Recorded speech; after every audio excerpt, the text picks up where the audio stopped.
이광철 대통령 민정비서관이 2019년 김학의 전 법무부 차관에 대한 불법 출국 금지에 관여한 혐의로 어제 재판에 넘겨졌습니다. 기소가 됐습니다. 수원지검 수사팀 팀장 이정섭 부장검사. 이정섭 부장검사는 오늘부터 7월 2일부터 이제 인사발령이 나서 수원지검에 더 이상 있지 않고 이 김학의 전 법무부 차관 불법 출금 사건을 수사했던 수원지검 검사들이 이제 뿔뿔이 흩어지게 됐는데 어제 그 마지막 날 이제 기소를 한 것인데요. 수원지검 수사팀은 이광철 비서관을 직권남용 권리행사 방해 혐의로 서울중앙지법에 불구속 기소했습니다. 올 5월 13일 이후 수사팀은 4차례 대검찰청에 기소 의견을 보고했고 수사팀 해체 전날 이광철 비서관이 기소가 됐습니다. 그런데 지금 이 시각 현재까지 청와대가 이광철 비서관이 사표를 냈거든요. 기소가 되자마자 이광철 비서관이 이제 검찰 수사가 잘못됐다 이렇게 비난을 하면서 사표를 냈는데 청와대가 수리했다는 소식이 아직 들리고 있지 않습니다.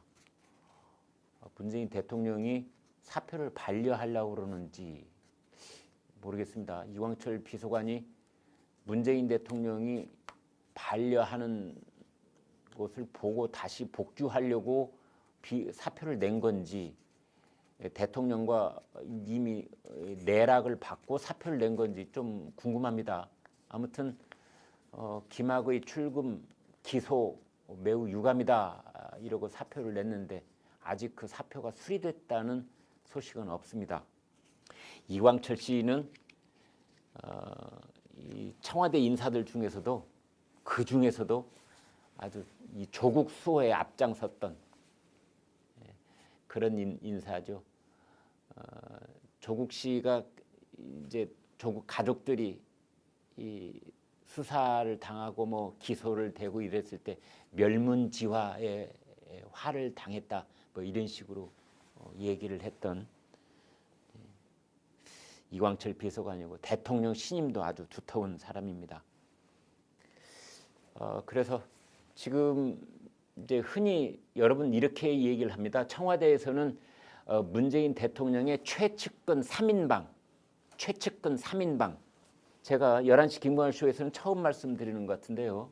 먼저 이진석 국정상황실장, 그 다음에 김외숙 인사수석, 그 다음에 이광철 민정비서관, 이 세 사람이 문재인 대통령의 지근거리에 있는 문재인 대통령 청와대 내에 있는 문 대통령 측근 3인방으로 불리는 사람입니다. 이진석 국정상황실장은 울산시장 선거 공작 사건 연루자입니다. 김외숙 인사수석은 여러분 다 아시다시피 포항 출신이고 92년도엔가 사시에 합격한 다음에 변호사가 됐지요. 그때 법무법인 부산에 있는 문재인 변호사를 찾아가서 문재인 변호사님, 저는 인권 노동 변호사가 되고 싶습니다. 저를 받아주십시오. 그래서 문재인 변호사가 매우 기특하게 여겼던 모양이지요. 그때부터 인연이 시작됐습니다. 1992년부터 문재인 변호사, 법무법인 부산의 문재인 변호사와 김혜숙 변호사가 인권 변호사, 노동 변호사로 의기투합을 해서 그때부터 인연이 시작된 겁니다. 92년이면 몇 년 전입니까? 거의 30년 됐네요. 이제 그래서 김혜숙 씨가 청와대에 들어와서 인사수석이 된 이래로 그 숱한 가령 최근에 김기표 반부패 비서관 부동산이 90억이나 되고 그중에 상당수가 투기 의혹을 받고 있는 김기표 씨 사표 내고 나갔지 않습니까? 거기서 구체적으로 드러나다시피 김혜숙 인사수석은 도대체 인사 검증을 하는 거야 안 하는 거야. 그래서 민주당 내에서조차 김혜숙은 안 되겠다. 이 사람 경질해 주세요. 그런데도 이제 문재인 대통령이 꼭 껴안고 있다는 거지요. 그중에 대표적인 사람이 이광철 비서관, 김혜숙 인사수석, 그다음에 이진석 국정상황실장. 이게 청와대에 있는 문재인 대통령 측근 3인방 이렇게 돼 있기 때문에요.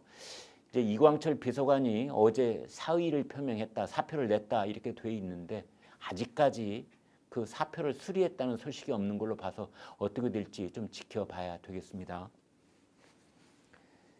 근데 문재인 정부 들어와서 유난하게도 청와대 민정 라인, 그러니까 민정수석이 있지 않습니까? 민정수석 밑에는 민정비서관, 반부패 비서관, 공직기강 비서관, 이 세 비서관이 있습니다. 근데 이 사람들이 모조리 수사를 받거나 피고인이 돼서 재판을 받거나 지금 그런 상황입니다.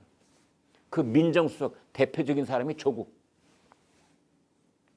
그 다음이 백원우 전 민정비서관, 박영철 전 반부패비서관, 최광욱 전 공직기강비서관. 세트로 조국, 백원우, 박영철, 최광욱. 수석 밑에 3명의 비서관들이. 그 다음에 이번에 이제 이광철 민정비서관. 그래서 5명째. 청와대에는 이 말고도요, 한병도 전 정무수석, 송인배 전 정무비서관. 이 사람들은 이제 저기에 연루돼 있죠. 울산 선거공작 사건에. 그 다음에 신미숙 전 청와대 균형인사비서관.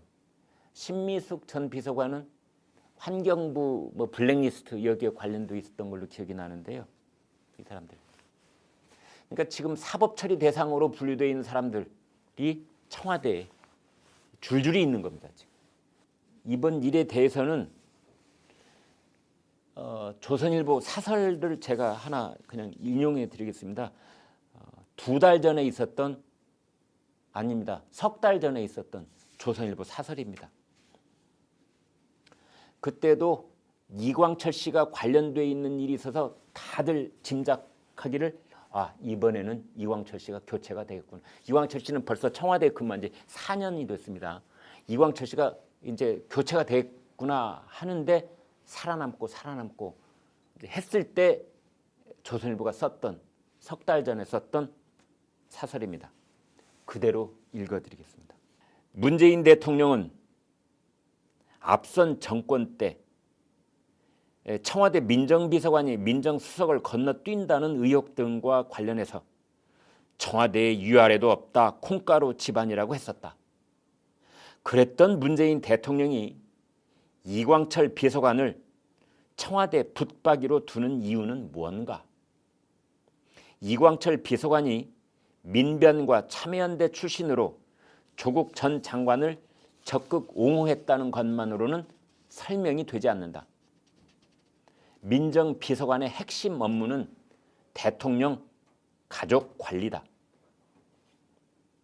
대통령이 이광철 비서관만은 붙잡아 두는 이유도 결국은 모두 밝혀질 것이다.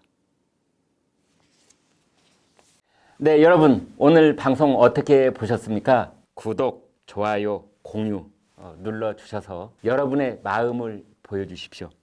여러분의 마음을 보는 순간 저희는 엄청난 힘을 얻습니다. 고맙습니다. 전체주의의 그림자가